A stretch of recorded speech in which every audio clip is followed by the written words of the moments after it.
And if they know that this fault line is active and they use these force multiplication technologies like HARP and others to intensify this quake, you could see a big, gigantic hole open up in the middle of this country and about half of it fall in it. Not even kidding. And, you know, I as soon as I saw that article pertaining to these drills and drilling on that type of scenario happening in continuity of government and, you know, martial law and camps and all this stuff pertaining to some massive earthquake happening in the center of the country, it definitely got my attention. And guess what? It's now in the news. Is the New Madrid fault earthquake zone coming to life? What in the world is happening in the middle of the United States right now? Thousands of birds are falling dead from the skies. Tens of thousands of fish are washing up on the shore dead. Earthquakes are popping up in weird and unexpected places, and people are starting to get really freaked out about all this. Well, one theory is that the New Madrid fault zone is coming to life. The New Madrid fault zone is 6 times bigger than the San Andreas fault zone in California, and it covers portions of Illinois, Indiana, Missouri, Arkansas, Kentucky, Tennessee, and Mississippi. The biggest earthquakes in the history of the United States were caused by the New Madrid fault. Now there are fears that the New Madrid fault zone could be coming to life again, and if a killer earthquake does strike it, it could change all of our lives forever. So exactly what events have happened recently that are causing people to take a close look at the New Madrid fault zone? According to the U.S. Geological Survey, more than 500 measurable earthquakes have been recorded in central Arkansas just since September. A magnitude 3.8 earthquake that shook north central Indiana on December 30th is being called unprecedented. It was strong enough to actually cause cracks along the ground, and it was felt in portions of Ohio, Illinois, Wisconsin, and Kentucky. More than 3,000 red-winged blackbirds fell out of the sky dead in the Arkansas town of Beebe on New Year's Eve. Large numbers of dead birds were also found in Kentucky right around Christmas. Approximately 500 dead blackbirds and starlings were also recently discovered in Pointe Coupe Parish in Louisiana. Approximately 100,000 fish washed up on the shores of the Arkansas River just last week. So these all could be things that have some very simple explanation. Now, that is an interesting take and an interesting idea. And once again, I have to say that, you know, I'm sure that, well, I don't know, I'm not even sure of it. I know for a fact I saw an article about it. But there's already an article on Infowars.com, the other clown that's on during this time slot. The other clown besides me. I'm not saying I'm not a clown. I'm just saying the other clown besides me that's on. But I saw where he's already hyping that this was some sort of government test. And I'm going to say right now, if Alex Jones is hyping this as some kind of test, and maybe it is something different than that. Just like, you know, whatever the mainstream media or the government tells you, maybe you need to look at what another explanation is. And ever since we found out that from the indie media article that was cached, it was only posted for like a day and then removed, but we got it and had it up and talked about it here on the show. They have been doing massive drills around the New Madrid fault zone for this exact type of scenario happening. And as we know, they can always make these things worse now.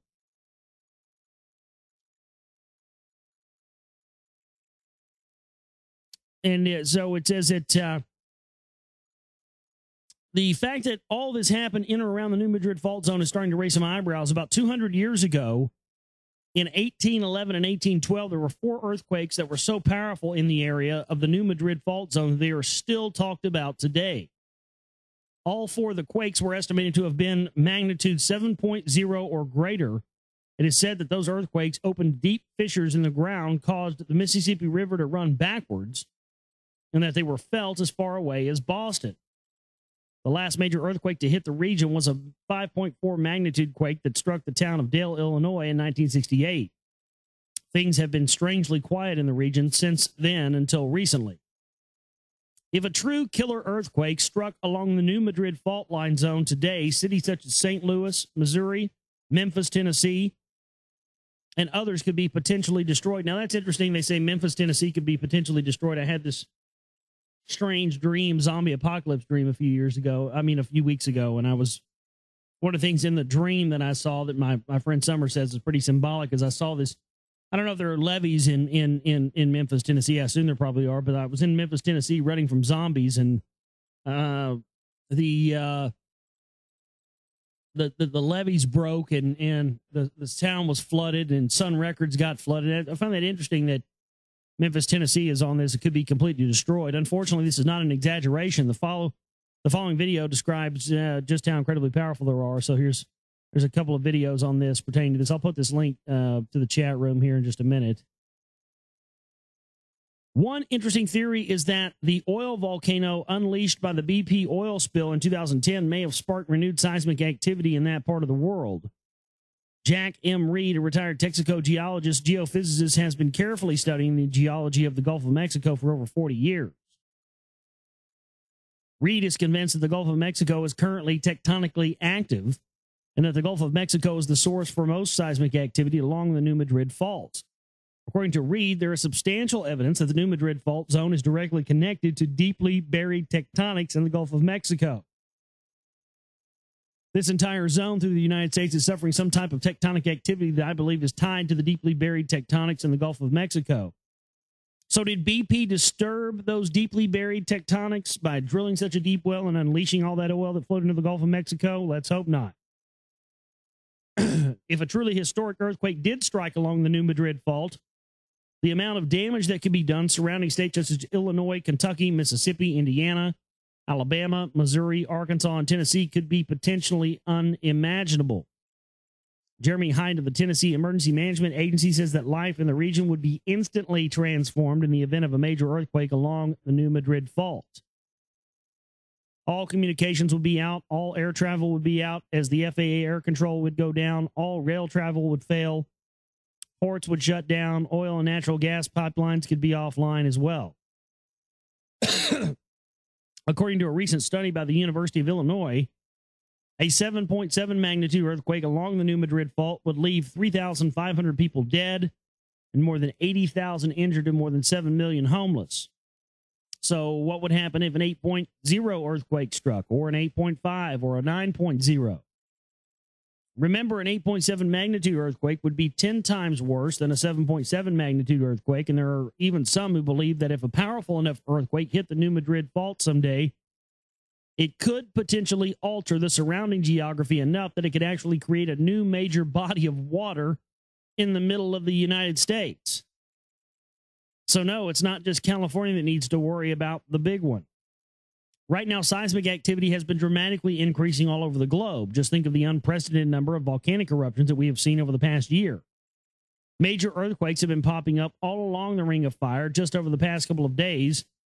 A magnitude 7.1 earthquake hit central Chile, and a magnitude 7.0 earthquake struck northern Argentina. So to think that it can't happen in the United States is just being totally naive.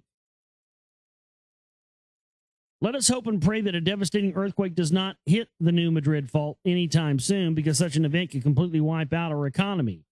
The U.S. economy is already teetering on the brink of disaster, and all it would take is one major blow to bring the entire house of cards crashing down. They've been drilling on this since about 2008. I mean, I hate to have to tell you. They did FEMA drills in Ohio back in 2008 on this exact type of scenario happening. A major earthquake or a major natural disaster, a suitcase nuke, dirty bomb, terrorist attack, all these things happening on multiple levels. Just remember what happened in Haiti. A magnitude 7.0 earthquake killed 230,000 people and caused such horrific devastation that it is still hard to even try to put into words. And yeah, you know, that picture that's at the bottom, yeah, that could be happening here. I just find it interesting how these things always fall into your lap. You know, I'd found this article about these drills going on. It got posted and taken down. Then I found the cache, and it was talking about, you know, these FEMA drills that were happening concerning this type of event happening along the New Madrid Fault line. It makes you wonder if this is going to be the next big event. And I've said for the longest time that I think that they're done doing 9/11 style attacks and that sort of thing on a large scale, because I think that natural disasters are the new thing that they're going to be using to wipe out large sections of the population. Because again, when you can do anything under the guise of a quote unquote act of God. And, you can basically absolve yourself of any involvement by just calling it a quote unquote natural disaster. So, man, unbelievable stuff. But anyway, we're going to take a break and come back, and we'll get into more news and information for you.